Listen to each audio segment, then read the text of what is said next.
let's kick it. Happy Sober Day, friends, and welcome to the Sobriety Diaries. My name is Nate, and I am a grateful recovering alcoholic.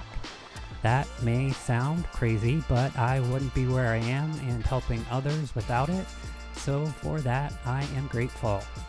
The Sobriety Diaries is a video podcast where we talk to other recovering alcoholics and addicts. We hear their stories and hope to help others who may still be struggling. Don't forget to pop over to Instagram, friends, and register for our Content Creator Bundle giveaway. We will announce our winner on July 12th, but let's get down to the business at hand.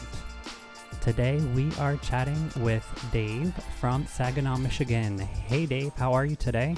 I have been so fortunate to get into recovery. If I wasn't in recovery right now, I'd be dead, alone, very sad man. So exciting for me to be able to share. And hopefully there's one person out there that will hear my story today. Maybe they'll link up with him and do something great in their life. Yeah, it's funny, as alcoholics, our favorite topic is ourselves, isn't it? Hey, that's absolutely true. Do you feel like your sobriety is in jeopardy today?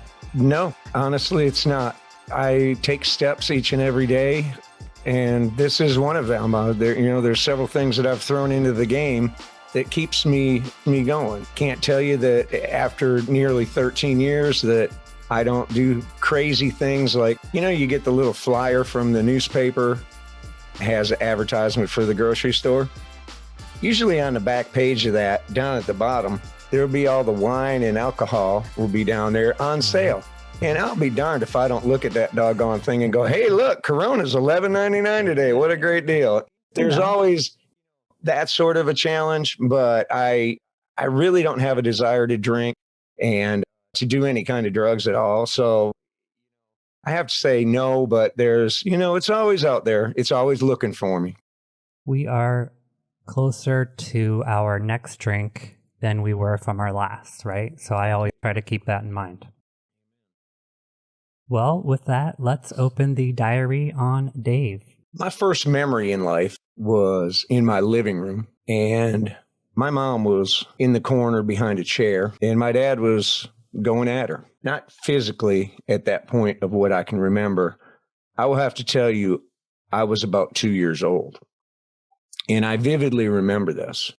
Before my brother swept me off my feet and took me into another room, I grew up with an alcoholic father, whose father was an alcoholic, 2 alcoholic brothers in my home, and an alcoholic mother. Alcohol in my family was just a normal thing. I remember holidays in the house, and I was probably 8 or 9, and it was acceptable during holidays for, a little guy to have a little nip, maybe a little drambuie. Or I remember my brothers having me out at a softball game, and I was probably 9 or 10, and I walked over to the beer tap, and they had a keg out there, and just put my head under it, started drinking. And it's a cute little story in my family. That was a cute thing. That was the attitude that set me on my way. My brothers are a lot older than me. 11 years difference was the closest brother to me. The other was like 13, I guess.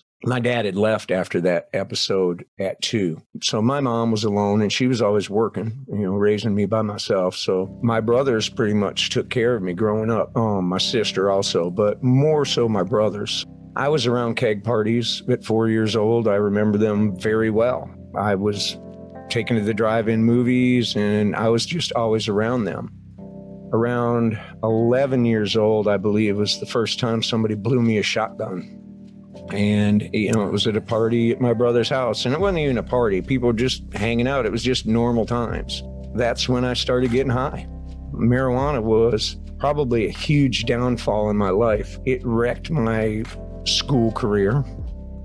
I would say by my senior year, it wasn't just marijuana anymore. I was snorting anything I could take, taking any pills I could take. Normally not uppers, but we did mescaline and stuff back then. And I was off to the races, starting really 11, 12 years old, and I never stopped.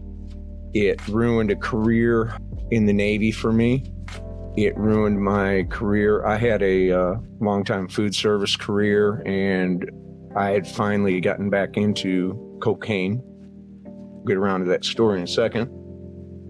All those things in my life had been ruined by the drugs and the alcohol. When I was 24, well, I went in the Navy. I'm sorry. The Navy was also something that gotten ruined. I loved the Navy. I got in the Navy when I was 18 and 19. It lasted until I was 24. I was a 4.0 sailor. I loved it. I had a great job. Blew it because I was not going to quit smoking pot. And back then, it was when they started doing the little urinalysis tests and whatnot. And I was like, come hell or high water, I am not going to stop getting high. So I blew my career in the Navy and was going to be a 20-year guy. That was my plan.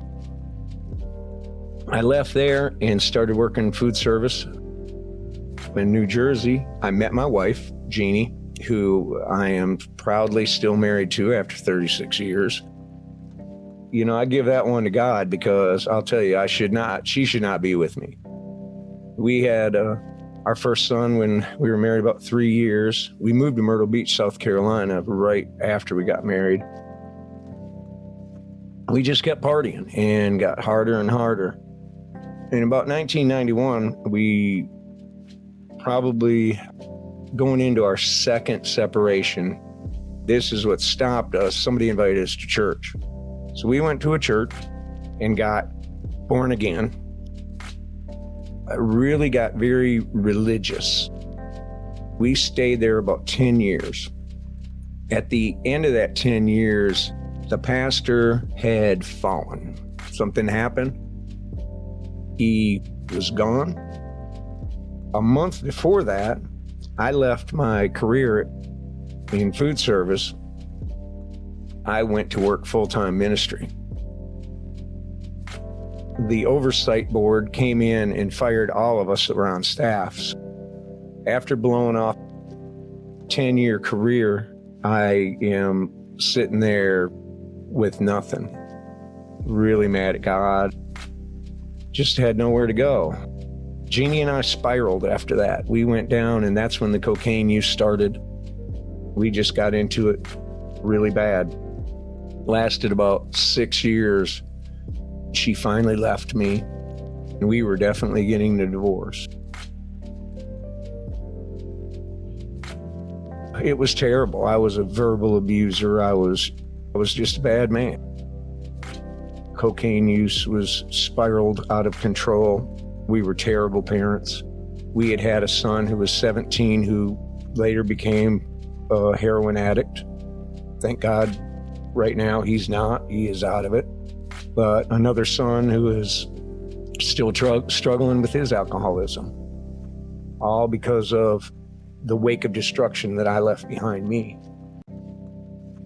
By some miracle, after that, during that separation period, about 10 months into it, kind of a crazy story. I'm a big Van Halen fan.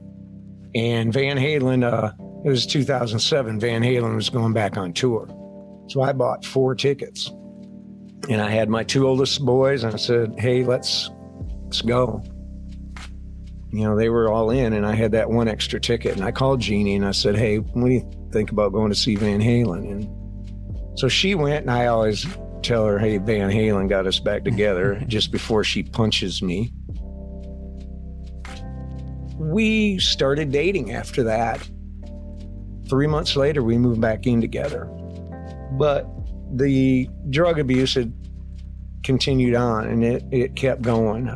It was a little lighter in the cocaine, and for me, it was a little more in the alcohol. My true alcoholism started to really kick in. That lasted about 2 years until it was time for me to do something. I had a fateful day. My middle son was about 12 years old. That day I was cooking, drunk as always. My middle son came in and said something that I construed as being a smart aleck. I began chasing him around, screaming and yelling, knocking him over the head. He was hiding behind the bed, and I was kind of slapping him on the top of the head. My oldest son came in, luckily, and was like, "Dad, what are you doing?" and grabbed me, pulled me away. Well, that day was my day. I was out of control, and I was out of the house. That was it. I had a friend who had a beach condo that let me go down there and stay. I went down there for 7 days, sought out a pastor friend that I knew, asked him to help me find someplace to go get help. So I went to a rehab for 42 days, and it was an amazing experience for me. It was tough on the whole family because here I just went and took off and left Jeannie with the boys, still two at home, off on my Christian retreat, as she would have said, rightfully so. She was angry, but I had to get selfish with my sobriety at that point. If I didn't do that, we wouldn't be where we are today. So I did it, and I went for my 42 days. When I came back, she was gracious enough to allow me to move in. At that point in time, for me, the day you come out of rehab is really the day you pick up a white chip. That's your first day, if you ask me. You know, you have that pink cloud thing or whatever you want to talk about it when you're in rehab. I like to say everybody finds Jesus in the joint, kind of the way it is. Hopefully, you would learn while you're in rehab something that you can carry out. And that's what I talk to. I work with a lot of guys who are in rehab for the first time. You know, that's something I tell them. I say, you'll need to find something while you're here that you'll be able to apply while you're out in the real world and be able to use that to keep going. And that's kind of what I did. And now it has progressed from that to just that daily reflection, something that I look at every day. I'm really working on every day, just looking at what did I do wrong? You know, where did I fall short? Is there anything I need to make amends for today? My third time working a 12-step program. By doing that, it has allowed me to just continually look at myself, but hopefully most of the things in the way back are cleared up. But now it's the day-to-day, my day-to-day thing that I'm working through, which is, for me, is very important. And doing this podcast with you, working on my own podcast, on the leadership board of a 12-step recovery program, Christian-based. I was there from the beginning and helped open up. Those are the things that keep me going in my life. You know, I have to, each and every day, if I can give a little bit away by helping somebody else, that's what works for me. You know, for me, I have to do that, but my whole life changed around when I got sober, Nate. I had my whole vision for what I wanted to do as far as a career and everything changed. So I went back to school. I graduated last year, about a year ago right now. I graduated from Purdue University with a bachelor degree, human services, at 59 years old, Nate. But I wanted to help people. Now I'm the director of a runaway homeless youth program, and I work with a HUD grant, and I actually help 18 to 25-year-olds come off the street, and I move them into apartments. And it's an awesome situation. Everything in my life has turned around, my vision. Money is not something I chase at all anymore. I am blessed beyond belief. I'm a giver. I will help you. I will give you my shirt. I will do anything I can do to help people. And it always comes back to me. It's just like the sobriety thing. You give it away to keep it. You know, my motivation, I learned in an ethics class in college about motivation, and it really changed my thoughts about things. I don't do things to get things anymore. That's what, you know, I did for the whole beginning part of my life. I was always motivated for me, and now I'm not motivated for me anymore. I work for Dave Thomas, Wendy's founder. So Dave used to say, he was one of the most humble guys I'd ever met in my life. Dave would sit around, he'd go, you know, you do the right thing because it's the right thing to do.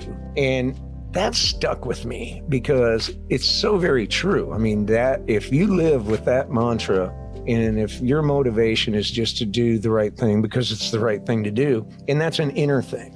That's an inner thing inside of you. What is the right thing? I think we all have that inner peace inside of us that knows what is right and what is wrong. Even when we're a little kid, what's wrong? If we're doing something wrong. I created a little life vision statement as I came out of rehab, started getting this vision for what I wanted to do. And it was to guide people to get the help that they need, simply by using the story that I've been given and to help them write a new story for their lives. That's it. That's my purpose in life anymore. My purpose is to help others who are struggling and to be a good father just by letting my kids see my story. My older kids are proud of me. They are happy of what's going on with Dad. My wife and I, again, we're almost 36 years. By an absolute miracle, my wife is proud of me and my wife trusts me. Those are the things as you get older in life that are really, really important.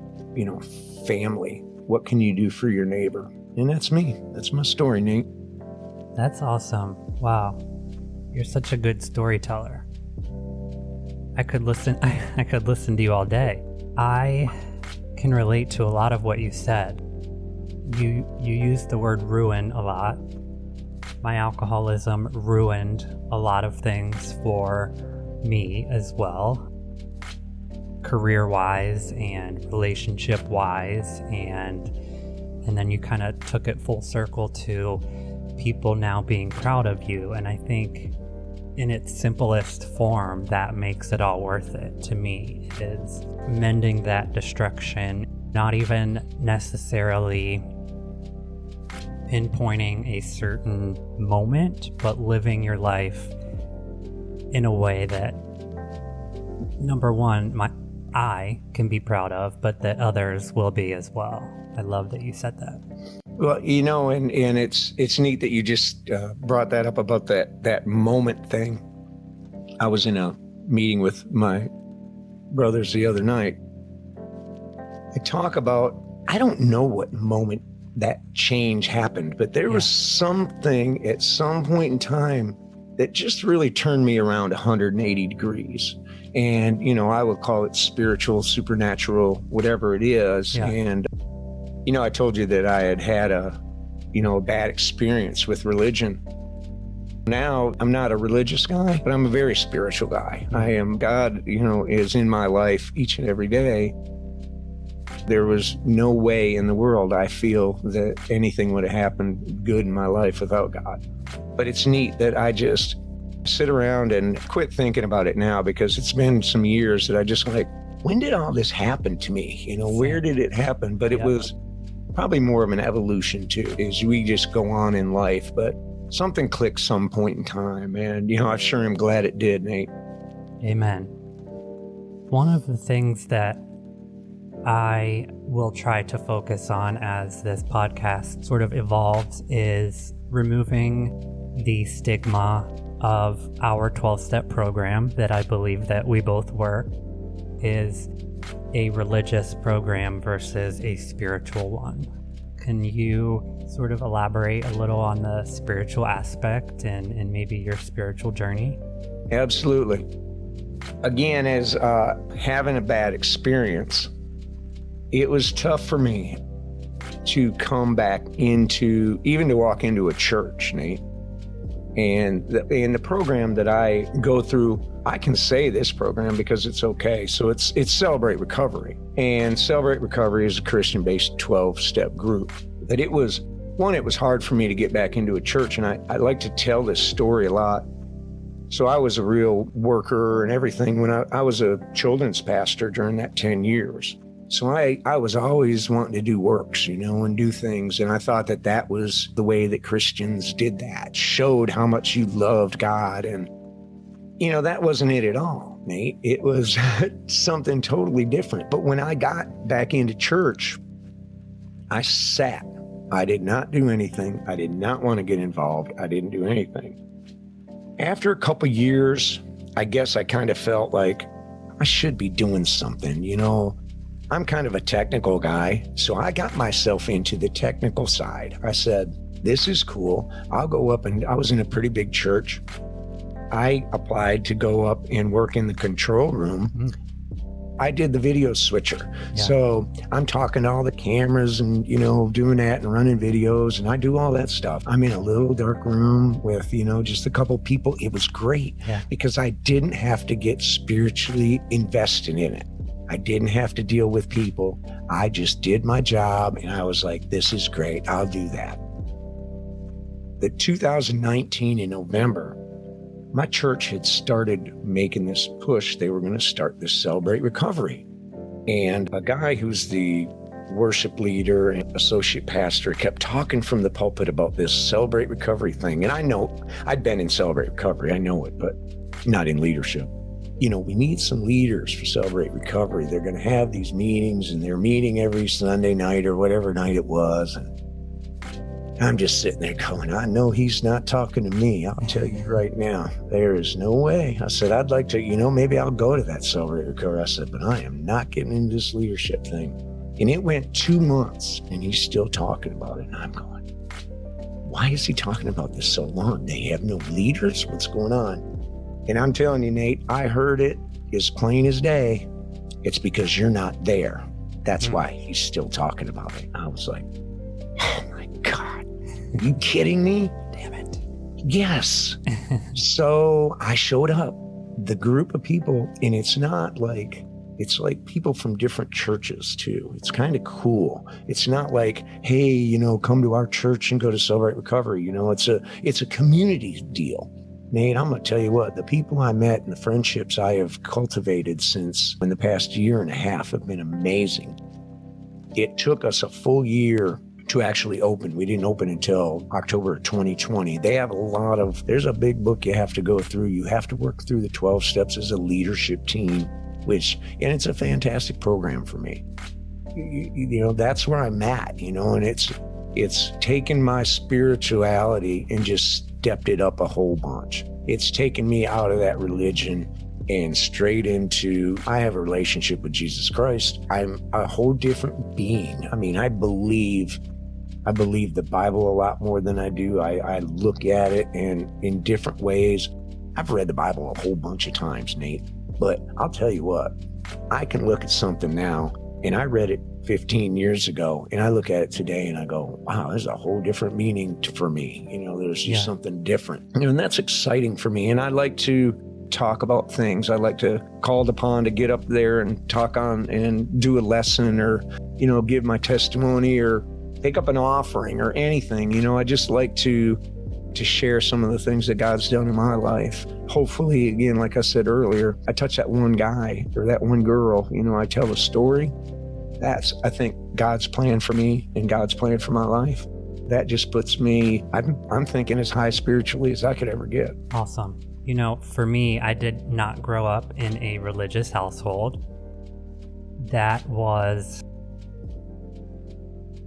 We have in common that we did an inpatient treatment program. I was there, I think, for about 50 days, so I got you beat on that one. But as I started to learn the spiritual side of the program, I was able to throw out the stigma of the religious side of the program, and I just want to continue to keep that sort of top of mind on the podcast. So I appreciate you sort of touching on the spirituality. You said something that jumped out at me. You said you showed up. So much about recovery, helping others who may still be struggling, is simply about showing up.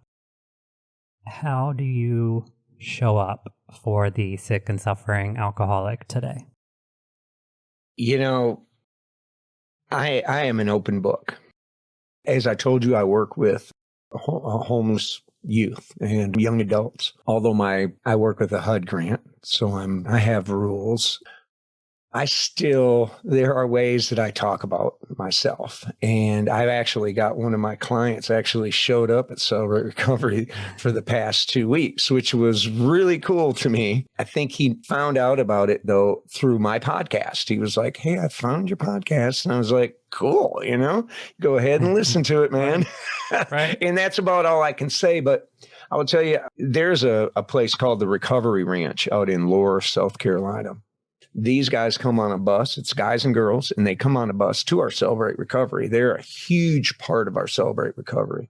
And they come, I'm going to tell you, I am just there for those guys. They're coming in there. A lot of them, their very first time ever being exposed to, anything like this.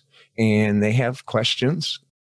They want to know about me. They get to see me talking and doing things, but I'm just always there, Nate, for anybody who is in recovery and wants to talk and hopefully, hear some of my story and put it together with them.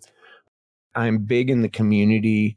I know all the places for people to go. It's a sad area in a way because the heroin addiction is crazy in my area. It's such a transient area. And you're right, all over the place. But there are not many people that know all the places that you can go and get help. And so I really chase them down. And especially I chase down places that don't cost any money. It's easy to find, you can jump on Google and the first 4 places that have that little ad mark, to go get help are there. My brother out there who's, living in the back of his car, shooting heroin every day, and spending every bit of his money on that, he's not going to be able to get in that rehab. That's a real concern to me in America, to tell you the truth. I mean, I am deeply concerned about the lack of affordable rehabilitation programs. I think that's where the money should really be going to, things like that. So part of me putting myself out there, I make myself available to try and help anybody get to any kind of help that they can. Huge proponent of all the different programs, all the different 12-step programs. I'm a huge proponent of. You'll hear me talk about it on my podcast. I don't believe there's any one right way for anybody to get sober. I don't think there's any one way for anybody. I always say every meeting has its own flavor. And if you don't like that meeting, you go find another meeting and it might be in the same building at a different time because every meeting has a different flavor. You keep going. If you don't feel like you like one, go to another one. Stay about 3 or 4 times. Go. If you don't like it, go on, move on to the next because you're going to find one. You're going to find it. Yeah. So, I don't mind handing out my number to people. Big on that. I've got Recovery for Real business cards and I'm passing them out. I let anybody call me anytime, encourage them to listen to the podcast, maybe catch a little wisdom here and there. And that's the deal. Sure. And I will link all of Dave's information in the description of this episode so that folks can get a hold of you if they choose to. I appreciate that. In speaking of the meetings and sort of, everyone has their own path to recovery. I don't think any one or two look the same. For me, it was a 12-step program and hearing stories of people that I could relate to and share that lived experience. It is amazing to be able to relate to someone that you look different on the outside. You come from different backgrounds. You may have never spoken to or thought that you would relate to outside of that meeting room. That is very powerful for me. Was there a story you heard or a relationship that you built in early recovery that was sort of a building block for you? We have a very close family. We've known for 30 years, probably. This family, I saw them yesterday. I know them very well. Our kids grew up together. She homeschooled all her kids, 7 of them. Our oldest child, she took him through kindergarten and first grade, I think. She homeschooled him. And then we took over and we started doing it. So I'd always looked up to them, even though Ernie was an alcoholic and he fell a lot, but he always kept trying to get right. He was he was a youth leader, they were always plugged into a church someplace, and, guy that ever told me about Celebrate Recovery. I'd known that, he'd been very involved in that Celebrate Recovery, and 30 years later, he's still plugged into that Celebrate Recovery. And being able to go with him to my first meeting, there's a huge fear factor. I'd gone to another 12-step group probably a few years before. I was probably buzzed, to tell you the truth. Somebody else invited me and I went, and it had no effect on me at all. The point when I knew I had a problem at the next point, the next juncture with Ernie, invited me to go to Celebrate Recovery. And the fear factor is something that's huge I feel like in every person who has an addiction problem, to be able to, it's that step one, it's being able to admit, that especially us guys, man, Right. I got some, a shortcoming, Right. Are you joking? I'm an alpha male, Right. There's no way. It was for me being able to go in, having somebody who I admired so much. I go into a small group meeting with him and listen to him talking about his shortcomings in front of all these other people. And I will tell you, that first meeting right there, I shared that meeting. Being able to break that barrier down of fear was just an amazing thing. Do we have time? Can I tell a little story about my fear deal? Yeah. So I got away from my mom. I didn't talk to my mom for 9 years. It was all over. I was embarrassed and I was ashamed that my lifestyle things, were just not going that great, and my mom wouldn't be proud of me. 9 years, man, didn't talk to my mother. A terrible time for me. I thought of my mom every single day, but couldn't bring myself, because of my fear, to do anything about it. And, I equate this to every single day, another layer got built up on this mountain. So it made it easier for me to look at it and go, well, I'll never see her again. Right. Mom will die, and, I might go to her funeral and I might not. I mean, there's this huge mountain of separation. One day I was at work and my nephew, Brian, called me. He's about 5 years younger than me. And we basically grew up together. Brian called and said, your mother's in the hospital. And he said, you have a plane ticket sitting at the Wilmington airport. He said, you leave at 4:30. He said, you be on that plane. I will pick you up in Detroit. If you're not on that plane, I will see you tomorrow morning. So I went and got on that airplane and I flew up there. Brian was waiting for me at the airport, and Brian didn't cut me a bit of slack. He drove straight to the hospital. I was straight freaking out, Nate. Yeah. I was so afraid of going in there and facing my mom and all the disappointment that she had in me. So I walk into that room, Nate, and my mom is sitting in that bed, and she goes, David, bro, I watched a mountain crumble and disintegrate in front of me. It was the most powerful thing I'd ever experienced in my life. From that point, Nate, I'm not afraid of anything. There's no fear in me at all. I try and I tell this story all the time because I want people who are afraid to get out there and put themselves out there to not be afraid, because that's the key. If you can put yourself out there and not be afraid to open up, man, you get this thing. You get it. Wow. That's powerful. Thank you for sharing that. Yeah, man. It's a great story. It's a great story. Dave, what do you hope to leave as your legacy? Wow. I'll tell you, if people could just say, Dave really loved people, because that's what I would like my legacy to be. Dave was somebody, Jesus said, love your neighbor. I want to be somebody who doesn't have any hate or judgment in me on anybody. I want to be a guy that really genuinely loves people. And that's what I want people to know. I want them to know that I'm a guy that had no judgment, loved people, and just wanted to help them. In our short time together, I can tell that about you. Thank you. I appreciate that. Yeah. More than you could imagine. Dave, what are you grateful for today? I am grateful to be alive. I am unbelievably grateful for the things that God has done for me. I am, those things include the relationship with my wife, Jeannie. She is, she's an amazing woman. And for her she graduated college at 44, by the way. She's a registered nurse. Awesome. But for her to still be with me and to, her to believe that God was going to fix her husband at some point in time and it wasn't going to be her fixing me, and to stick with me, I'm incredibly grateful for that, because our life together now is wonderful. It's all that I thought a marriage should be. And my children, even though, I got a 16-year-old that's, starting with his mouth. My As they do. Right, as they do. My 24-year-old that's struggling, and my older son who has battled through that heroin addiction, and I also have a 5-year-old grandson named Elijah, who is an awesome, awesome young man. We actually are raising him, due to drug addiction. He's an awesome guy, but I'm real grateful for all of them.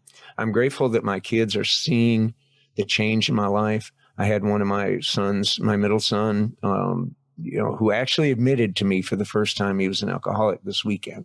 Oh, wow. And he told me how proud he was of me. Something I got a couple weeks ago while I was in church. My pastor talked about talking to your children and how he talks to his daughter. He's proud of her just because she's mine, is what he said. And it was a revelation to me. I don't need to be proud of my kids because of their accomplishments, because that makes you look kind of at their shortcomings also. Yeah. Sometimes as a parent, we all tend to judge a little bit, and, I wish you would have done it like this or whatever. I have a whole podcast about that. Don't be a jerk. And to me, it was such a revelation. Jeannie and I both went to all of our kids. We eyed them and said, we're proud of you just because you're mine. It kind of changed something in my whole outlook of my kid. I can't, I still get upset with them. I mean, it's only been a couple of weeks too. Sure.